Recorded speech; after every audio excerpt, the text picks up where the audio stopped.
இன்றைக்கி நாம் ஒரு சூப்பரான பிளேஸுக்கு தாங்க வந்திருக்கோம். கடலூர் ஹைவேஸ்லேருந்து ரைட் சைடில் நாமமலை அப்படின்னு ஒரு பெருமை கோயில் இருக்குங்க. இந்த பெருமை கோயில் அடிவாரத்தில் பார்த்திங்கன்னா கோவிந்தராஜா பெருமை கோயில் இருக்குது. கோயிலோட மலை உச்சியில் வந்து சீனிவாச பெருமை கோயில் இருக்குது. இது மலை ஏறும்போது சுற்றி இருக்கிற அழகையும் சேலம் சிட்டி வியூவையும் உங்களுக்கு நான் இந்த வீடியோவில் ஃபுல்லாக காமிச்சிருக்கேன். இந்த வீடியோவை பார்த்து என்ஜாய் பண்ணுங்கள். இதுதாங்க கோவிந்தராஜா பெருமாள். இது வந்து மலை அடிவாரத்தில் இருக்குது. இந்த கோயிலை சுற்றி பார்க்க பசுமையாக ரொம்ப அழகாக இருக்குங்க. நீங்கள் 2 வீலர் 4 வீலரில் வந்தீங்க அப்படின்னா இது பக்கத்தில் பார்க்கிங் பண்ண நிறைய பிளேஸ் இருக்குங்க. கீழே கோவிந்தராஜா சாமியை நீங்கள் வந்து தரிசனம் பண்ணிவிட்டு நீங்கள் மலையேற தொடங்கலாம்.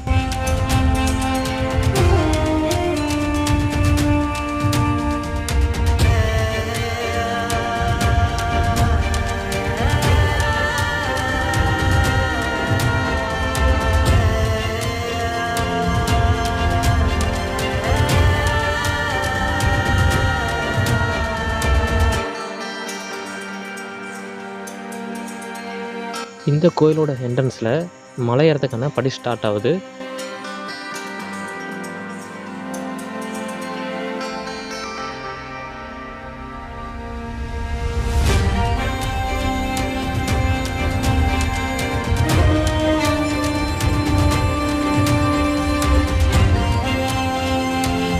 நீங்கள் மலையேற ஸ்டார்ட் பண்ணதும் சுற்றி பசுமையாக ரொம்ப அழகாகவே இருக்கும். நீங்கள் ஃபஸ்ட் டைம் இந்த மலை இறங்கி அப்படின்னா ரொம்ப கடினமாக இருக்குங்க.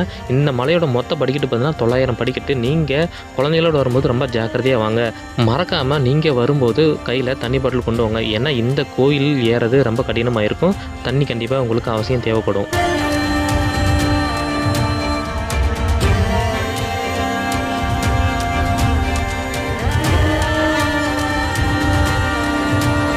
நாங்கள் மதிய டைம் வந்ததுனால வெயில் ரொம்ப அதிகமாக இருந்ததுனால எங்களால் மலை ஏற முடியலைங்க. நாங்கள் அங்கங்கே உட்காந்து தான் வந்தோம். நீங்கள் இந்த கோயிலுக்கு வரணும் அப்படின்னா மார்னிங் டைமில் கொஞ்சம் நேரமாக வாங்க. அப்போ தான் இந்த மலை உங்களால் ஈஸியாக ஏற முடியும்.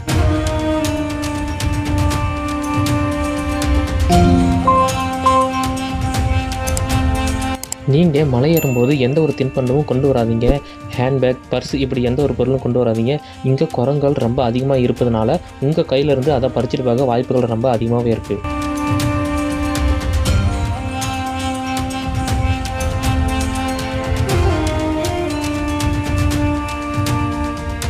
நீங்கள் பார்த்துட்டு இருக்கிற இந்த கோயில் தாங்க சோமநாதேஸ்வரர் ஈஸ்வரன் கோயில். இந்த கோயில் பக்கத்துலேயே ஸ்ரீ கௌரி அம்பாள் கோயில் இருக்குங்க. பக்கத்துலேயே காலபைரவர் கோயிலும் இருக்குங்க.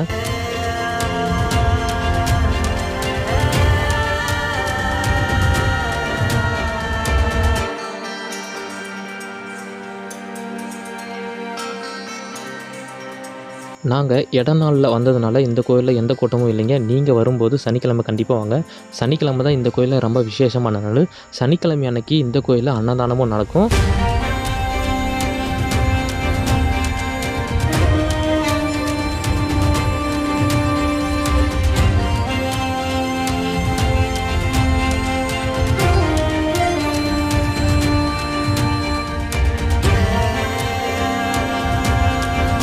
மலை உச்சியில் இருக்கிற சீனிவாசா பெருமை கோயில் ரொம்ப பழமையான கோயில், ரொம்ப சக்தி வாய்ந்த கோயிலுன்னு சொல்கிறாங்க. நீங்கள் இந்த கோயிலில் வந்து வேண்டுதல் வச்சுன்னா கண்டிப்பாக எந்த வேண்டுதலும் நிறைவேறும்னு சொல்கிறாங்க. ரொம்ப நாளாக குழந்தை இல்லை அப்படின்னு சொல்கிறவங்களுக்கு இந்த கோயிலில் எலுமிச்சம்பழமும் துளசியும் வச்சு வழிபட்டிங்கன்னா கண்டிப்பாக உங்களுக்கு குழந்தை பாக்கியம் கிடைக்கும்னு சொல்கிறாங்க. முக்கியமான விஷயம் என்னென்னா உங்கள் வேண்டுதல் முழுமையாக இருக்கணுங்க. உங்கள் வேண்டுதல் முழுமையாக இருந்தால் மட்டுமே நீங்கள் வேண்டிக்கிறது கண்டிப்பாக நடக்கும்.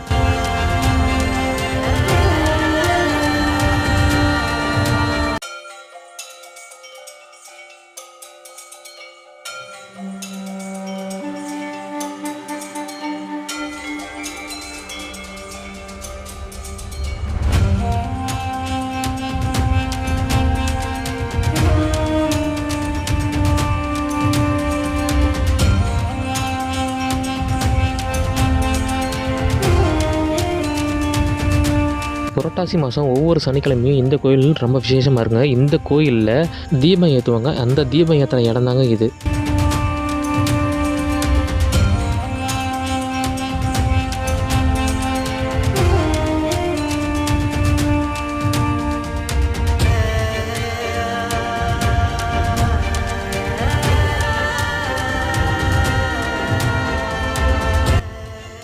அவ்வளோதாங்க. மேலே இருக்கிற சீனிவாச பெருமை கோயிலுக்கு நம்ம இந்த கோயிலுக்கு வந்துட்டோம்.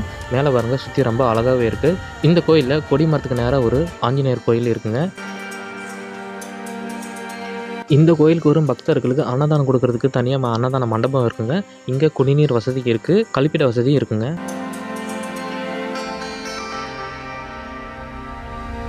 நீங்கள் பார்த்துட்டு இருக்கிற இந்த சாமி தாங்க சீனிவாச பெருமாள் சாமி. இது ரொம்ப சக்தி வாய்ந்த சாமின்னு சொல்கிறாங்க.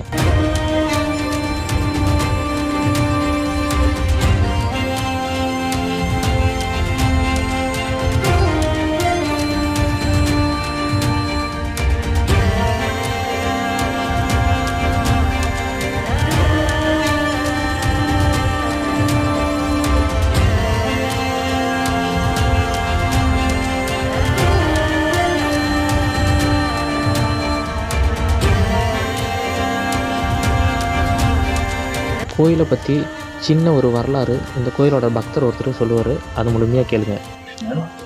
இவர் வந்து கோவிந்தராஜ பெருமாள் வருவாங்க. இவருடைய கை பாருங்க எதுவுமே கீழே இப்படிதான் இருக்கு. அதனால இவர் வந்து கோவிந்தராஜர் சிங்கிளாக தான் இருப்பார். மேலே இருக்கிறவர் சீனிவாச பெருமாள் இப்படி சொல்றாரு. இவர் வந்து கொஞ்சம் கோபக்காரரு, அதாவது கொஞ்சம் சாந்த குணம் உடையவர். இந்த கோயில் வந்து பார்த்தீங்கன்னா ஒரு 800 1000 வருஷத்துக்குள்ள பழமை வாய்ந்ததாக இருக்கும். 800 வருஷத்துலேருந்து 1000 வருஷம் இது பழமை வாய்ந்த கோயில். இது காலங்காலமாக இருந்தது. ராமகிருஷ்ணா ஹரே ராம ஹரே கிருஷ்ணா இருக்காங்க, அவங்க கூட வந்து இதை எடுத்து செஞ்சாங்க. அப்போ ஏதோ ஒரு சூழ்நிலையில அவங்க விட்டுட்டு போயிட்டாங்க. இந்த கோயிலுக்கு வந்து சண்முக சுந்தரங்கிறவர் தான் படியெல்லாம் கட்டி மேலே வந்து கோயில் மண்டபம் கட்டிருக்காங்க. அது வந்து 1986 மேலே கும்பாபிஷேகம் ஆனது. அதுக்கு முன்னே இருந்தது கூட ஒரு சின்னதாக ஒரு கோயில் மடம் மாதிரி மட்டும்தான் இருந்தது. அதுக்கப்புறம் அந்த கோயில் அப்படியே அவர் சண்முக சுந்தரர் வந்து கட்டி கொடுக்கும்போது இவங்க மேலே இருக்கிற பூசாரிங்களும் தினம் வருவாங்க. டெய்லி வந்து மேலே போய் அங்கே ஒரு குளம் இருக்கும். அந்த குளத்தில் தண்ணி கொண்டு அபிஷேகம் பண்ணி பூஜை பண்ணிவிட்டு கீழே வந்துடுவாங்க. அதே மாதிரி செஞ்சுட்டு இருந்தவங்க இப்போ அந்த மேலே கோயில் கட்டணுன்னா இப்போ மேலேயே தங்கிக்கிட்டாங்க. அவங்க மேலேயே தங்கிட்டு செஞ்சுட்டு இருக்காங்க. மொத்தம் ஒரு 900 படிக்கட்டு இருக்குது. இது நீங்கள் எத்தனை வருஷம் எவ்வளோ நாள் ஏறி இருந்தாலும் ஒவ்வொரு முறையும் ஏறும்போது முதல் முறை ஏறுற மாதிரி தான் உங்களுக்கு அந்த அனுபவம் கிடைக்கும். இந்த கோயிலில் என்னைக்கு இப்போ விசேஷ நாள்? ஒவ்வொரு வாரமும் சனிக்கிழமை நாள் அருமையாக இருக்கும் விசேஷம்.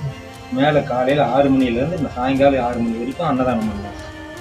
சாப்பாடு, குழம்பு, ரசம், தயிர் எல்லாமே போடுவாங்க. வடை, பாயாசம் எல்லாம் பக்தர்கள் கொடுக்குற காணிக்கை தான். அதே மாதிரி இந்த மேலே கோயில் கட்டுறதுக்கு எல்லாமே மக்கள்கிட்ட வசூல் பண்ணி தான் மேலே கோயில் கட்டினாங்க, படி கட்டினாங்க. புரட்டாசி மாதத்தில் 5 சனிக்கிழமை ரொம்ப பிரமாதமாக இருக்கும் கூட்டம். ஒரு 20,000 30,000 பேருக்கு மேலே வருவாங்க கூட்டம். நல்லா சிறப்பாக இருக்கும். அதே மாதிரி இந்த கோயிலுக்கு நான் வந்து 11 வருஷமாக டெய்லி மலை ஏறி போயிடுவேன். அந்த கோயில் கட்டுறதுக்காக செங்கல் டெய்லி 4 கல் 6 கல்னு தூக்கிட்டு 12,700 செங்கல் மேலே கொண்டு போய் சேர்த்துருவேன் நான் ஒரு ஆள் மட்டும். சிவன் கோயிலுக்கு வந்து 9,000 கல், இங்கே சோமநாதீஸ்வரர் மொத்தம் 21,700 கல் கொண்டு மேலே போய் சேர்த்து டெய்லி காலையில் 4:30 மணிக்கு புறப்பட்டாங்கன்னா 2 மணி நேரத்தில் வீட்டுக்கு போய்டும். நடந்து தான் வரும், நடந்து தான் போகிறோம். சாமியை தரிசனம் பண்ணிட்டு கீழே இறங்கும்போது சேலம் சிட்டியோட வியூ ரொம்ப அழகாகவே இருந்து இந்த வீடியோக்கு ஒரு லைக் போட்டுட்டு நம்ம சேனலை சப்ஸ்கிரைப் பண்ணிக்கோங்க.